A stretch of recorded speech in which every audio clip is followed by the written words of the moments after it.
Welcome back to the channel. I'm thrilled you're here again, because today we are venturing into a deeply mystical and meaningful topic, one that many spiritual seekers wonder about, yet few fully understand. What does it mean when you find yourself chanting the Buddha's name in your dreams? Could it be a divine sign, a subconscious echo, or something far deeper tied to your spiritual past? In today's video, we are going to uncover the hidden meanings behind chanting the Buddha's name in dreams. This seemingly simple act, uttering a sacred name during your unconscious state, may be far more significant than you realize.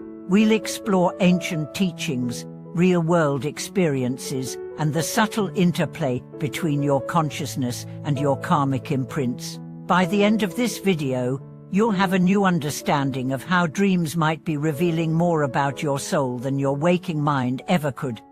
Let's begin with a simple yet profound idea.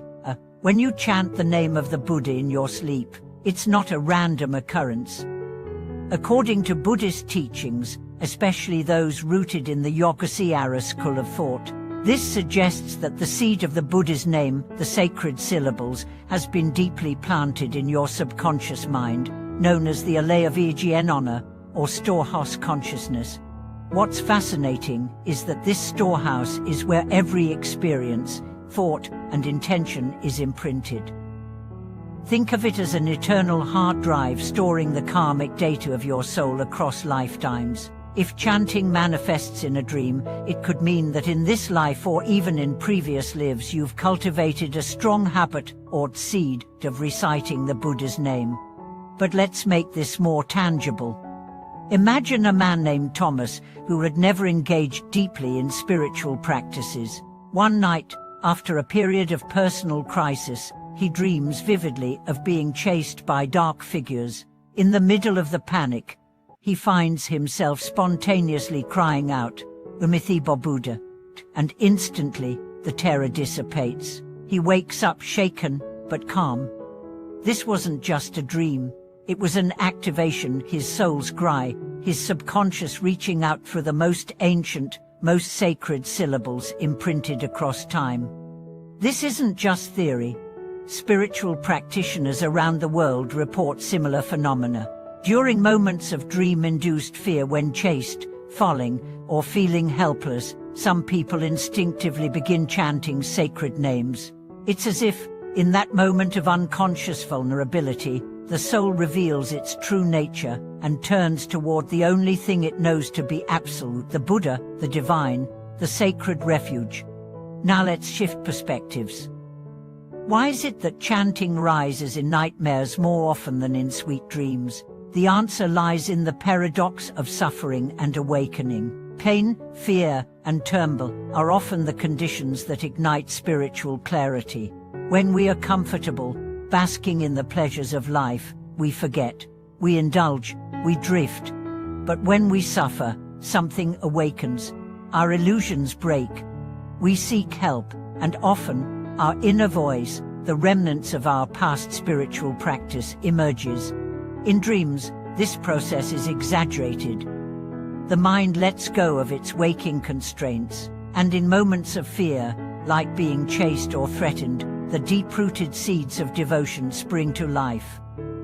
That's why, during nightmares, many remember chanting almost instinctively. It's a defense mechanism of the soul, a spiritual source. Let's not overlook the metaphysical dangers either. There are instances, as ancient Buddhist and Taoist texts warn, where dream chanting becomes not a blessing, but a caution. Some people report that while dreaming, they feel their consciousness drifting, detaching from the body. While this can be part of advanced meditation or lucid dreaming, it's also risky. If your consciousness strays too far, there is the theoretical danger of not returning, of spiritual disassociation, or worse, death.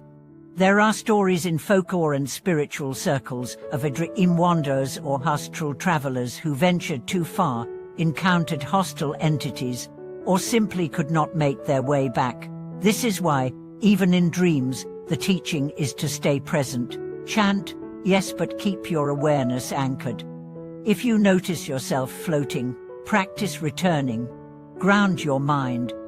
And now, let's talk about how this connects to your waking life. If you're chanting in your dreams, it's a call to deepen your waking practice. It's an indication that your soul remembers even when you forget. Use it as a mirror. Ask yourself, am I cultivating my practice when I'm awake? Or have I neglected the very path that brought me here? For those of you who are serious about spiritual growth, dream chanting is a gentle reminder and a sacred nudge. It says, you've done this before. You know the way. Keep going. But what happens when you wake up from a dream where you chanted the Buddha's name and feel nothing? Oh insight, oh inspiration. Does that mean it wasn't meaningful? Not at all. Dreams operate on different wavelengths. Their impact might not always be felt immediately, but rest assured the karmic imprint deepens every time it happens. Even if you don't remember the dream fully, the chanting still plants a seed, or nurtures an old one. Now let's address a common concern. Some people report feeling their mind floating, or their consciousness leaving the body during deep chanting or dream states. Is this dangerous? It depends. In certain spiritual traditions, like Taoism or advanced yogic practices, this kind of experience is cultivated intentionally. The practitioner learns to guide the spirit out and back, to travel through realms, but without training, this can be risky. If you experience this during dream chanting, it's crucial to ground yourself upon waking. Touch the earth, drink water, speak aloud. Reinforce your presence in the physical world. So what should you do if you've had one of these dreams? First, don't dismiss it. Record it. Reflect on it. Ask what message it might carry. Second, use it as fuel to strengthen your practice. Begin each day with a few minutes of mindful chanting. Let the dream serve as your morning bell. And finally, stay humble. These dreams are not badges of honor. They're not signs that you're better or more advanced than others. They're reminders. Nothing more, but also nothing less. Before we close, let's return to the bigger picture. What if life itself is the dream?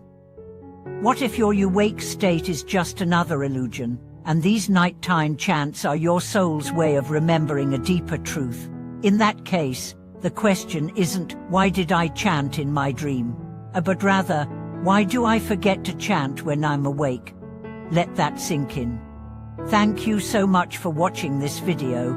If you've had a dream like this, or even if you haven't, I encourage you to share your experience in the comments. You never know who might need to hear your story.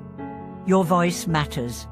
Don't forget to like, subscribe, and hit the bell icon for more deep dives into spiritual truths. Together, let's walk this path with awareness, intention, and compassion.